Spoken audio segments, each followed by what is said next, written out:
We do have a microphone for those who need it, and for those who don't. Cameron has that there in the back. Sometimes we can't hear the question when it's asked, and sometimes I don't repeat it like I'm supposed to. Who has the first question about what we talked about tonight, this morning, Psalm 22?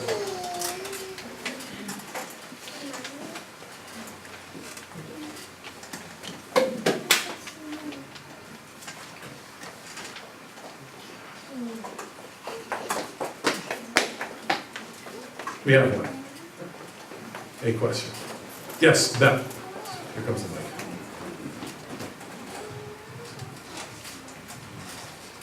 So from the first verse, I started out in my mind, this is on the cross. Christ is on the cross.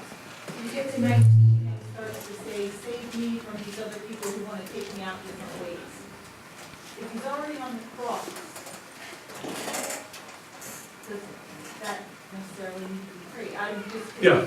Yeah, so the question, if he's already on the cross, isn't it over? He's going to die the death that is prescribed. And I think that's true, but I believe he prays it anyway, because I think it's possible they still would have wanted to tear him apart. Because in verse 12, the bulls that have surrounded me, they gave him like a raging and roaring lion. There were times when, it's not well known, but there were times when people that were on a cross, they were hated so much that they were run through even when they were on a cross. That did happen.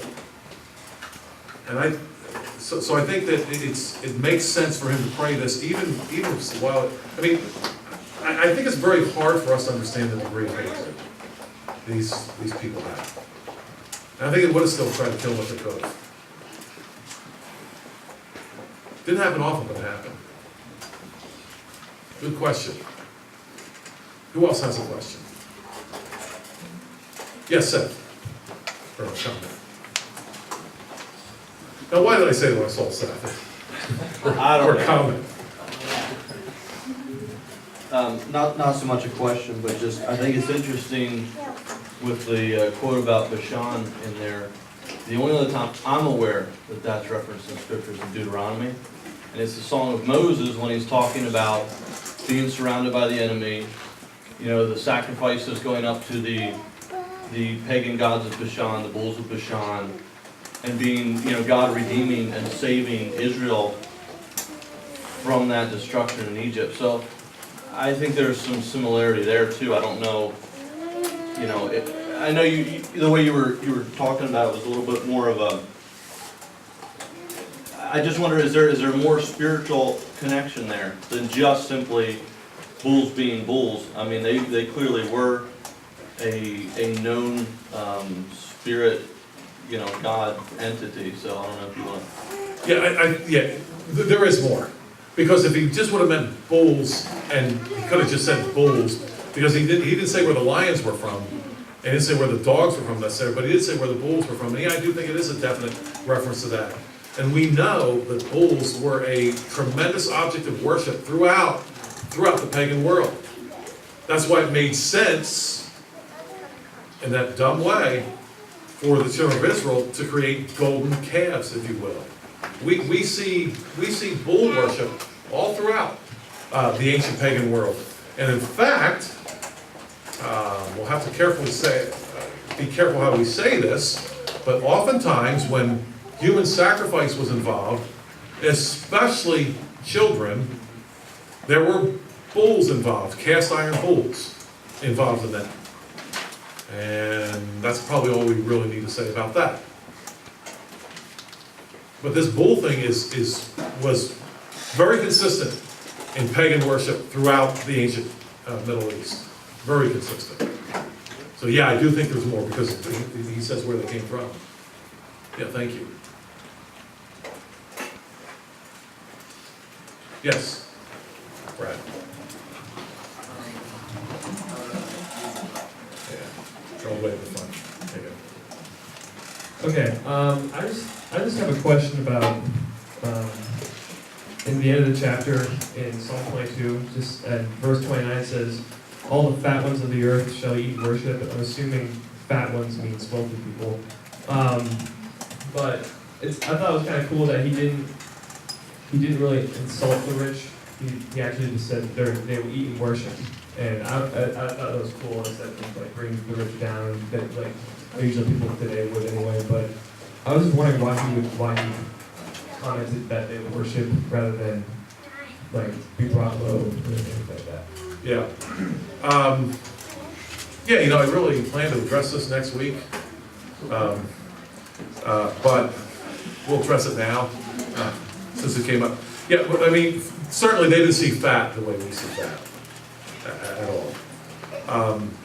I believe we'll talk about more next week, but I believe what Psalm 29 is pointing out again, that if we didn't have, or did I say Psalm 29? Sorry, verse 29 of Psalm 22. If we didn't have the beginning of it, we would never have the end. And one of the things that we see in godless cultures that over time, they don't have anybody wealthy at all. And when we read the scriptures as we should, we see that wealthy people are often a great blessing to everyone else. But that wealth ultimately traces back to what Christ did on the cross. And this is, let me just briefly talk about this. I know we've talked about this sometimes before, but you know how it is sometimes we get in certain, you may be watching TV, the kids are sick and you can't get to church that morning, so you catch a TV preacher. And they do quote the scriptures. And they leave you scratching your head sometimes. You say, it's not quite right, but I'm not quite sure what the problem is. And this psalm is a great example of what the problem can be. Because it's a nice sermon to preach from verse 21 on. It's great. But verse 21 on, all the blessings that come is not possible without verses 1 through 21, with the beginning of verse 21. And so oftentimes you get these preachers that get the second part but not the first part. It's a little bit like the book of Romans. Great book, God saves us, tremendous. But you know what, if you don't get those chapters 1 through 3 in there, our desperate condition without Christ, we don't even need the rest of it. And I believe that Psalm 22, those blessings that come in verses 22 on, after God answers them, I believe it's there. It's lined up beside the beginning verses for a reason. It could have been another psalm, but it's lined up for this reason: that we don't get the blessings without Christ doing what He did in the beginning. There's no shot, no chance. Being good without God, no, not for long. Yes, Mary. Why is the psalmist, or why is Jesus asking God why he's sleeping? Yeah, he does know. But that doesn't mean that he can't ask. That doesn't mean that he can't pray. He's asking, I believe, in the depths of his frustration and not in the depths of doubt. That's what I think it is, more of a statement than a question, a lot more. Because he knew this from the very beginning. This was not a new thing. And plus, how would you communicate? Think about this. We didn't talk about this, but how would you communicate to people that God had to forsake His Son? How would you do it? You could do it with doctrinal statement. Number 87. God has to, forsake His Son, and we move on. But here, I think in this type of presentation, we see the emotion in it, we see the intensity of it. And I think that had to happen that way in order for us to get it.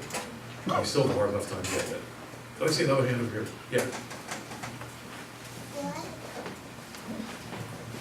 John. Oh, wait, yeah. So when you were back in the book of John. Yeah, John 13, yeah. Chapter, the disciples, like Jesus basically really, it was being really obvious by giving that piece of bread to Judas. Right. And why is it that the disciples, they didn't think it was him? It's okay, but he's been something else. But it's so obvious. So why did they not get it? Why did they not get it? Yeah, that's we tend to see Judas you know, whenever there's a picture of Judas, he's got the hooded eyes, and of course the sharp goatee, and he's got everything except horns and hooves, right? Wrong picture. Wrong picture. He was the good-looking one. He was the trustworthy one. I mean, who are you going to give the bag to, right? And you know, it's kind of amazing. I mean, they read what they read, or wrote what they wrote afterwards, and they got it afterwards, and they figured them out. But they didn't have them figured out before. And to me, Judas is more scary than with the goatee. He's the real scary bad guy that everybody trusts. That's the word. That's the one, right there. It's not dealt with enough. To me, I don't want to get off into this too much, but it's a little bit like our caricatures of Hitler. We do this all the time. You know, our movies of him, we have him as a slobbering, you know, half idiotic, moronic guy that probably, as soon as he's done with the speech, bangs his head against the wall because it feels so good when it stops. Just a real nut. But he was not that. He was a funny guy. He was a trustworthy guy. And he was a guy that people like to hang out with because he had a lot of good stories.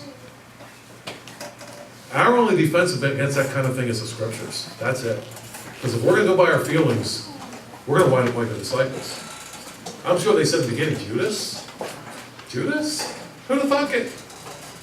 Well, there's one guy that would have thunk it. That was Judas from the beginning. From the beginning. Yes, John. First line says, you made me trust when upon my mother's breast. Will Christ say that he had been, like, that's almost an election statement. Would Christ have, why would he pray that? Why would he say that in the song? I'm sorry, I don't quite understand your question. Why? You made me trust. Well, didn't Christ always Okay. trust his Father? It's not like he was among the elect and his heart was changed and he went through a conversion. Right. Or regeneration. Right. We have language like this in the scriptures, and even John Calvin talked about how when God communicates to us, Calvin said, he stutters like us, meaning we're so slow to get the point that he has to really, really come down to our level. And we have other passages like this. For example, Timothy says that Christ learned obedience by the things that he suffered. What do you mean, learned? And we think learn, he didn't know. And that's not what it's talking about. It's talking about his gaining, if you will, as he grew up, his gaining in knowledge of what it was like to trust, to learn obedience through the things that he suffered. He was experiencing what you and I have to experience, and I think that's what the book of Hebrews is definitely all about. You know, it's a little bit like the open theists want to say that God doesn't know the future. You know, like God brought the animals to Adam to see what he would name them. Well, it wasn't like he didn't know what he would name them, but he wanted to observe Adam in action. And he wanted to see what was happening there. And I believe that's what's happening right here. He's saying, I went through that experience that people experienced, learning to trust when I was just nursing with my mother. It wasn't like he didn't know what it was like, and it wasn't at all, you know, from before, and it wasn't like he, this was something surprising to him in that sort of a sense. To me, that's one of the most surprising verses in all of Scripture, the one in Timothy. He learned obedience through the things that he suffered. And yet it's definitely right there. But it wasn't learning in the sense of evil at all. We have time for one more.